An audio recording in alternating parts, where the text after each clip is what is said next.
কালের সাক্ষী হয়ে নীরবে দাঁড়িয়ে আছে সারি সারি পুকুর, যেন সময়কে থামিয়ে রেখে তারা বলছে এক বিস্ময়কর গল্প, যেখানে ইতিহাস, লোককথা আর ভালোবাসা মিশে গেছে এক অনন্য রূপে।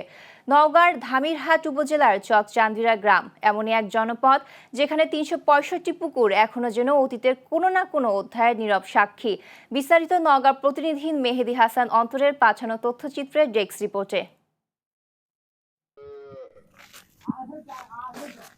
নওগাঁর ধামইরহাট উপজেলার চকচান্দিরা গ্রামে ছড়িয়ে আছে অসংখ্য পুকুর।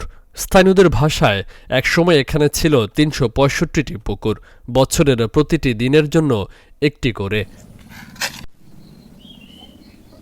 লোককথা অনুযায়ী বহু বছর আগে এই অঞ্চলে ছিল এক রাজ্যের অস্তিত্ব। রাজা, প্রাসাদ আর সমৃদ্ধ জনপদে সুখে চলছিল জীবন। কিন্তু হঠাৎ করেই গুরুতর অসুস্থ হয়ে পড়েন রানী। শেষ পর্যন্ত এক হেকিম জানান, রানীকে সুস্থ করতে হলে খনন করতে হবে ৩৬৫টি পুকুর এবং বছরের প্রতিটি দিন এক একটি পুকুরে তাকে স্নান করাতে হবে।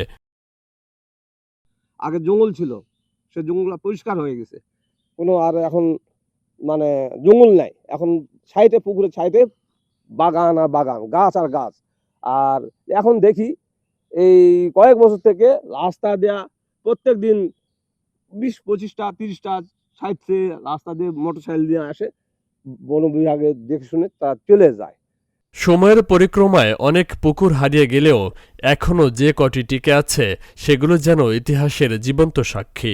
এছাড়া আজ অনেক পুকুর মাছ চাষ ও দৈনন্দিন ব্যবহারের সঙ্গে যুক্ত, যা স্থানীয় জীবনের অংশ হয়ে উঠেছে। আমার দায়িত্বে দুটা আছে, আর এখানে সব তো এগুলো ফরেস্টের। আমার একটা নিজস্ব আছে, আর একটা খাস পুকুর। তো বর্ষায় এগুলো ডুবে যায়, খরা মৌসুমে মাছ হয়। যদি পর্যটন কেন্দ্র হিসেবে এই বাগানটা একসময় গড়ে ওঠে, বিলটা অনেক দোকানপাট হবে এবং জায়গার মানে হবে, উন্নতি হবে, এখানকার মানুষেরও চলে ফিরে খাওয়ার একটা ব্যবস্থা হবে। মানে অনেক সুন্দর জায়গা, এখানে অনেকে আসে দেখতে। জাস্ট এটা জানি একটু উন্নতি হয়, অনেক পর্যটক হিসাবে জানি উন্নতি হয়। ইতিহাসের সাক্ষী এই গ্রামের পুকুরগুলো দেখতে দেশের বিভিন্ন প্রান্ত থেকে আসেন পর্যটকরা। ফলে এগুলো সংরক্ষণে কার্যকর উদ্যোগ নেওয়ার দাবি স্থানীয়দের। ঈদের পরে অবসর সময়ে এখানে আসলাম, আসলে অনেক ভালো লাগতেছে। কিন্তু একটি সমস্যা হচ্ছে যে রাস্তার সমস্যা। এই রাস্তার সমস্যার কারণে আসা আসলে বিঘ্ন ঘটাচ্ছে। আমি আশা করব সরকার এই লক্ষ্যে একটু নজর দিবে, রাস্তার প্রতি নজর দিবে। এটা একটা পর্যটন এলাকা হিসেবে আস্তে আস্তে দিনে দিনে গড়ে উঠবে। আসলে এখানে দূর দূরান্ত থেকে অনেক পর্যটক এখানে আসে।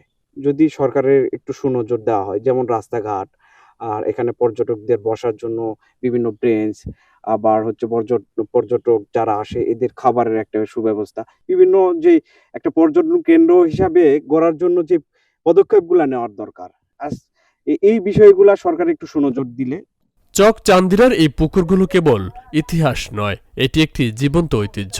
সংরক্ষণ করা গেলে এটি হয়ে উঠতে পারে নওগাঁর একটি গুরুত্বপূর্ণ সাংস্কৃতিক ও পর্যটন সম্পদ। Faisal Mahmud, channel S news desk.